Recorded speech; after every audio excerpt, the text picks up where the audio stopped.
ಪ್ರಯಾಗದಲ್ಲಿ ನಡೆದಂಥ ಮಹಾಕುಂಭಮೇಳ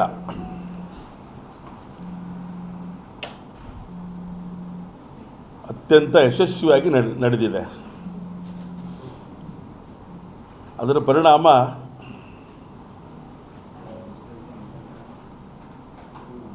ಇಡೀ ದೇಶ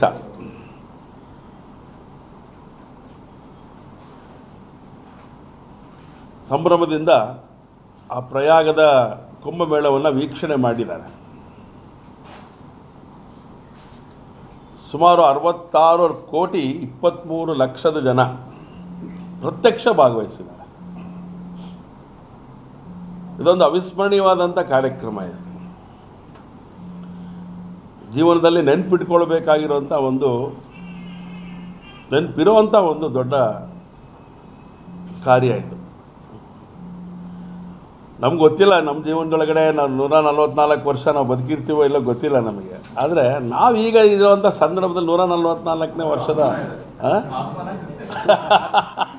ಸೊ ಈ ಒಂದು ಸಂದರ್ಭ ಹೇಗೆ ಜನ ಅದನ್ನು ಸದುಪಯೋಗ ಪಡಿಸ್ಕೊಂಡ್ರು ಅನ್ನೋದಿದೆಯಲ್ಲ, ಇದಕ್ಕೆ ನಿಜವಾಗ್ಲೂ ಇದನ್ನು ಸಂತೋಷವನ್ನು ಹೇಳಲಿಕ್ಕೆ ಪದಗಳು ಹುಡುಕುವಂಥ ಸ್ಥಿತಿ ನಿರ್ಮಾಣ ಆಗಿಬಿಟ್ಟಿದೆ. ನಾವು ಕೂಡ ಪ್ರತ್ಯಕ್ಷ ಭಾಗವಹಿಸಿದ್ವಿ. ತುಂಬ ಸಂತೋಷ ಆಯಿತು ನಮಗೆ. ಇಡೀ ಕುಟುಂಬ ಹೋಗಿದ್ವಿ ನಾವು, ಜೊತೆ ಕೆಲವು ಸ್ನೇಹಿತರು ಬಂದಿದ್ದರು. ಏನೂ ಅನ್ನಿಸ್ಲಿಲ್ಲ ನಮಗೆ. ಅಂದರೆ ಏನು ಅಷ್ಟೊಂದು ಜನ ಇಷ್ಟು ಜನ ಅಂತ ಹೇಳಿದಂಥ ಸಂದರ್ಭದಲ್ಲಿ ಹೋದರೆ ಏನಪ್ಪ ಅಂತ ಅನೇಕರು ಯೋಚನೆ ಮಾಡ್ತಾರೆ. ಅಲ್ಲಿ ಹೋದ್ಮೇಲೆ ಏನೂ ಅನ್ನಿಸ್ತಿರಲಿಲ್ಲ ನಮಗೆ. ಅಷ್ಟು ವ್ಯವಸ್ಥಿತವಾದಂಥ ರೀತಿಯೊಳಗಡೆ ಪ್ರಯಾಗದಲ್ಲಿ ನಡೆದಂಥ ಕುಂಭಮೇಳಕ್ಕೆ ವ್ಯವಸ್ಥೆಗಳನ್ನು ಮಾಡಿದ್ರಲ್ಲ, ಅದ್ರ ಪರಿಣಾಮ. ಯಾಕೆಂದರೆ ನಾವು ರಾತ್ರಿ ಬೆಳಗಿನ ಜಾವ ಹೋಗಿ ತಲುಪೋದಾಗಲೂ ಕೂಡ ನಾವು ಸೀದಾ ಹೊಳೆಗೆ ಹೋಗಿದ್ದೆ, ನದಿಗೆ ಹೋಗಿದ್ದೆ. ನಾವು ಗಂಗಾ ಯಮುನಾ ಸೇರುವಂಥ ಜಾಗಕ್ಕೆ ಹೋಗುವಂಥ ಒಂದು ಸಂದರ್ಭ ನಮಗೇನು ಅನ್ನಿಸ್ಲೇ ಇಲ್ಲ. ಅಂದರೆ ಅಷ್ಟೊಂದು ಭಾವನಾತ್ಮಕವಾಗಿ ಜೋಡಿಸಿರೋವಂಥ ಒಂದು ಸಂಗತಿ ಅನ್ನೋಂಥದ್ದನ್ನು ಈ ಸಂದರ್ಭ ಹೇಳಲಿಕ್ಕೆ ನಾನು ಇಷ್ಟಪಡ್ತೇನೆ. ಇಡೀ ಹಿಂದೂ ಸಮಾಜಕ್ಕೆ ದೊಡ್ಡ ಚೈತನ್ಯ, ದೊಡ್ಡ ಶಕ್ತಿ ಸಿಕ್ಕಿರುವಂಥ ಒಂದು ಸಂಗತಿ ಅಂತ ನಾನಂತೂ ಭಾವಿಸ್ತೇನೆ. ಯಾರ್ಯಾರು ಹಿಂದೂ ಧರ್ಮದ ವಿರುದ್ಧವಾಗಿ ಯಾವ್ಯಾವಾಗ ಹೇಗೆ ಮಾತಾಡ್ತಾ ಇದ್ರು, ಅವರೆಲ್ಲರೂ ಒಂದು ಸರಿ ಮೂಗಿನ ಮೇಲೆ ಬೆರಳಿಟ್ಕೊಂಡು ಏನು ನಡೀತಾ ಇದೆ ಅಂಥೇಳಿ ಯೋಚನೆ ಮಾಡುವಂಥ ಸ್ಥಿತಿ. ಹಾಗಾದರೆ ಏನಿದೆ ಅಂಥೇಳಿ ಈ ಒಂದು ಸ್ಥಿತಿಯನ್ನು ಪ್ರಯಾಗದ ಕುಂಭಮೇಳ ಇವತ್ತು ತಂದಿರುವಂಥದ್ದು, ಆ ವಾತಾವರಣ ಮೂಡಿಸಿರುವಂಥದ್ದು ನಿಜವಾಗ್ಲೂ ಕೂಡ ಸಂತೋಷ, ಸಂಭ್ರಮದ ಸಡಗರದ ಸಂಗತಿ ಅಂತೇಳಿ ನಾನು ಈ ಸಂದರ್ಭ ಹೇಳಲಿಕ್ಕೆ ಇಷ್ಟಪಡ್ತೇನೆ. ಬರೀ ನಮ್ಮ ದೇಶದವರು ಇದ್ರ ಅಂತ ಹೇಳಿದ್ರೆ ವಿದೇಶಿಗರು ಬಹಳ ಜನ ಬಂದಿದ್ದರು.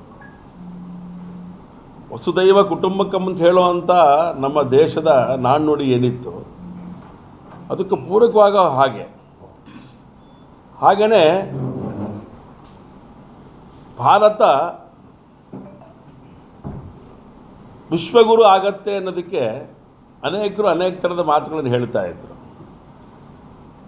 ಆಧ್ಯಾತ್ಮಿಕತೆಯ ಹಿನ್ನೆಲೆಯಲ್ಲಿ ಭಾರತದ ಬಗ್ಗೆ ವಿದೇಶದಲ್ಲಿರುವಂಥ ವಿದೇಶಿಗರು ಯೋಚನೆ ಮಾಡುವಂಥ ಸಂದರ್ಭ, ಭಾರತದ ಬಗ್ಗೆ ಜೋಡಿಸ್ಕೊಳ್ಳೋಂಥ ಒಂದು ಸಂದರ್ಭ ಇತ್ತಲ್ಲ, ಅದು ಈ ಪ್ರಯಾಗದೊಳಗಡೆ ಸಾಕ್ಷೀಕರಿಸ್ತು ಅಂತೇಳಿ ನಾನಂತೂ ಭಾವಿಸ್ತೇನೆ. ವಿದೇಶಿಗರು ಬಂದರು, ಭಾರತೀಯರು ಬಂದರು. ವಿಶ್ವಗುರು ಆಗತ್ತೆ ಅನ್ನೋಂಥ ಏನು ಹಿರಿಯರ ಮಾತಿತ್ತು, ಅಪೇಕ್ಷೆಗಳೇನಿತ್ತು, ಅದಕ್ಕೆ ಪೂರಕವಾದಂಥ ರೀತಿಯೊಳಗಡೆ ಕುಂಭಮೇಳ ನಡೆದಿದೆ ಅಂಥೇಳಿ ನನಗೆ ಭಾಸ ಆಗಿದೆ. ಇದು 100% ವಿಶ್ವಗುರು ಆಗತ್ತೆ ಅನ್ನೋದಕ್ಕೆ ಎರಡು ಮಾತಿಲ್ಲ ಅಂಥೇಳಿ ಈ ಸಂದರ್ಭ ನಾನು ಹೇಳಲಿಕ್ಕೆ ಇಷ್ಟಪಡ್ತೇನೆ. ಮತ್ತು ಅಲ್ಲಿ ಹೋದಂಥ ಸಂದರ್ಭದಲ್ಲಿ ಅಲ್ಲಿರುವಂಥ ವ್ಯವಸ್ಥೆಗಳನ್ನು ನೋಡಿದಾಗ, ನಾವೊಂದು ಮಾರಿ ಜಾತ್ರೆ ಮಾಡಿದಾಗಲೇ ಅದ್ರ ಬಗ್ಗೆ ಭಾಳ ವಿಶೇಷವಾದಂಥ ರೀತಿಯಲ್ಲಿ ಚರ್ಚೆ ಮಾಡ್ತೇವೆ ನಾವು. ಯಾಕಂದರೆ ಅದು 2 ವರ್ಷಕ್ಕೊಮ್ಮೆ ನಡೆಯುತ್ತೆ. ಆದರೆ ಕುಂಭಮೇಳ ಅದು ಒಂದು ದೃಶ್ಯವನ್ನು ನೋಡಿದ್ರೆ, ಮತ್ತು ಸಾವಿರಾರು ಜನ ಹೋಗ್ತಿರ್ಬೇಕಿದೆ, ಅನುಭವಿಸಿದಾಗಲೇ ಗೊತ್ತಾಗೋದು. ಇದು ಹೇಳಲಿಕ್ಕೆ ಸಾಧ್ಯನೇ ಆಗೋದಿಲ್ಲ ನಮಗೆ. ಸಾವಿರಾರು ಸಂಖ್ಯೆಗಳಿಗೆ ಹೋಗ್ತಾ ಇರ್ತೀವಿ, ಲಕ್ಷಗಟ್ಟಲೆ ಜನ ಹೋಗ್ತಾ ಇರ್ತೀವಿ. ಒಬ್ಬರಿಗೆ ಜೋರು ಮಾಡಿರೋದಾಗಲಿ, ಬೈದಾಡಿರೋದಾಗಲಿ, ಮಾತುಕತೆ ಮಾಡಿರೋದಾಗಲಿ, ಒಂದು ಸಂಗತಿ ನಮ್ಮ ಕಣ್ಣಿಗಂತೂ ಬೀಳಲಿಲ್ಲ ರೀ, ನಮ್ಮ ಕಿವಿಗೆ ಬೀಳಲಿಲ್ಲ. ಇದು ಆ ಕುಂಭಮೇಳದ ಒಂದು ವಿಶೇಷ ಅಂತೇಳಿ ನಾನಂತೂ ಭಾವಿಸ್ತೇನೆ. ಎಲ್ರಿಗೂ ಒಂದೇ ಅಂತ ಹೇಳಿದ್ರೆ ಎಲ್ಲರೂ ಅಲ್ಲಿಗೆ ಬಂದಿರೋದು ಅಂತ. ಎಲ್ಲರೂ ಅಲ್ಲಿಗೆ ಹೋಗ್ತಾ ಇರೋದು, ಒಟ್ಟಿಗೆ ಹೋಗೋಣ ಅಂತೇಳಿ. ಈ ಭಾವ ಇದೆಯಲ್ಲ, ಈ ಭಾವ ಜೋಡಿಸಿರುವಂಥದ್ದು ಈ ಪ್ರಯಾಗದ ಒಂದು ಕುಂಭಮೇಳ ಅಂಥೇಳಿ ನನಗಂತೂ ಭಾಸ ಆಗಿರುವಂಥದ್ದು. ಅನೇಕರು ಹೋದಂಥವ್ರು ನಮ್ಮ ಹತ್ರ ಮಾತಾಡಿದಾಗ ಇದೇ ರೀತಿಯ ಭಾವನೆಗಳನ್ನು ವ್ಯಕ್ತ ಮಾಡಿದ್ದಾರೆ. ಹಾಗಾಗಿ ಈ ಭಾವನೆಗಳ ಪ್ರಕಟೀಕರಣಕ್ಕೆ ಸಾಕ್ಷಿಯಾಗಿರುವಂಥದ್ದು ಪ್ರಯಾಗದಲ್ಲಿ ನಡೆದಂಥ ಕುಂಭಮೇಳ. ಈ ಕುಂಭಮೇಳದ ಯಶಸ್ಸಿಗೆ ಸಂಪೂರ್ಣವಾಗಿ ಶಕ್ತಿಯನ್ನು ಧಾರೆ ಎರೆದಿರುವಂಥದ್ದು ಉತ್ತರ ಪ್ರದೇಶದ ನಮ್ಮ ಮುಖ್ಯಮಂತ್ರಿಗಳಾದಂಥ ಯೋಗಿ ಆದಿತ್ಯನಾಥ್ ಅವರು, ಅವರ ತಂಡ ಯಾವುದು? ಇಡೀ ಸರ್ಕಾರಿ ಯಂತ್ರ, ಪೌರ ಕಾರ್ಮಿಕರನ್ನು ಹಿಡಿದು ಅತ್ಯಂತ ಉನ್ನತ ಮಟ್ಟದ ಅಧಿಕಾರಿಗಳು, ರಕ್ಷಣಾ ಇಲಾಖೆಯಿಂದ ಹಿಡಿದು ಅವಶ್ಯಕತೆ ಬಿದ್ದಂಥ ಜಾಗಗಳಲ್ಲಿ ಮಿಲಿಟ್ರಿಯ ಸಹಕಾರಗಳನ್ನು ತಗೊಂಡು ಅಲ್ಲಿ ಕಾರ್ಯ ಮಾಡಿದಂಥದ್ದು ಕೂಡ ನಮ್ಮ ಗಮನಕ್ಕೆ ಅಲ್ಲಲ್ಲೇ ಕಂಡಿದ್ದು. ನಮಗೆ ಸೈನಿಕರಾಗೂ ನಮ್ಮ ಜೊತೆಗೆ ಅಲ್ಲಿ ಇದ್ದರು. ಸೊ ಈ ರೀತಿ ಅಚ್ಚುಕಟ್ಟಾದಂಥ ಒಂದು ವ್ಯವಸ್ಥಿತವಾದಂಥ ಕುಂಭಮೇಳಕ್ಕೆ ಶಕ್ತಿ ಕೊಟ್ಟಿರುವಂಥದ್ದು ಯೋಗಿ ಆದಿತ್ಯನಾಥ್ ಅವರು. ಅದಕ್ಕೆ ಬಹಳ ವಿಶೇಷವಾದಂಥ ಮಾರ್ಗದರ್ಶನ ಮಾಡಿದಂಥವರು ನರೇಂದ್ರ ಮೋದಿಯವರ ಒಂದು ಮಾರ್ಗದರ್ಶನ, ಯೋಗಿ ಆದಿತ್ಯನಾಥ್ ಅವರ ಅವ್ರದ್ದೇ ಆದಂಥ ರೀತಿಯ ಒಂದಷ್ಟು ಕಾರ್ಯಗಳ ಮೂಲಕ ಈ ಪ್ರಯಾಗದ ಕುಂಭಮೇಳ ಅತ್ಯಂತ ಯಶಸ್ವಿಯಾಗಿದೆ. ಹಾಗಾಗಿ ಇಡೀ ದೇಶದ ಹಿಂದೂ ಸಮಾಜದ ಪರವಾಗಿ ಸಾಧು ಸಂತರುಗಳನ್ನು ಗಮನದಲ್ಲಿಟ್ಕೊಂಡು ಯೋಚನೆ ಮಾಡೋದಾದರೆ ಏನು ಅಂತ ಅನಿಸ್ಬಿಡುತ್ತೆ ನಮಗೆ.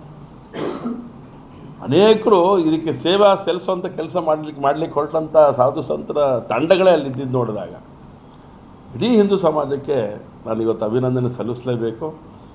ಆ ಕಾರಣಕ್ಕೋಸ್ಕರ ಇವತ್ತು ಇಡೀ ದೇಶದ ಹಿಂದೂ ಸಮಾಜದ ಬಾಂಧವರ ಪರವಾಗಿ, ಸಮಸ್ತ ಭಾರತೀಯರ ಪರವಾಗಿ ಇವತ್ತು ಉತ್ತರ ಪ್ರದೇಶದ ಸರ್ಕಾರಕ್ಕೆ, ಯೋಗಿ ಆದಿತ್ಯನಾಥ್ ಮತ್ತು ನಮ್ಮ ಪ್ರಧಾನಮಂತ್ರಿ ನರೇಂದ್ರ ಮೋದಿಯವರಿಗೆ ಹಾರ್ದಿಕವಾದಂಥ ಅಭಿನಂದನೆಗಳನ್ನು, ಕೃತಜ್ಞತೆಗಳನ್ನು ತುಂಬ ಹೃದಯದಿಂದ ಸಮರ್ಪಣೆ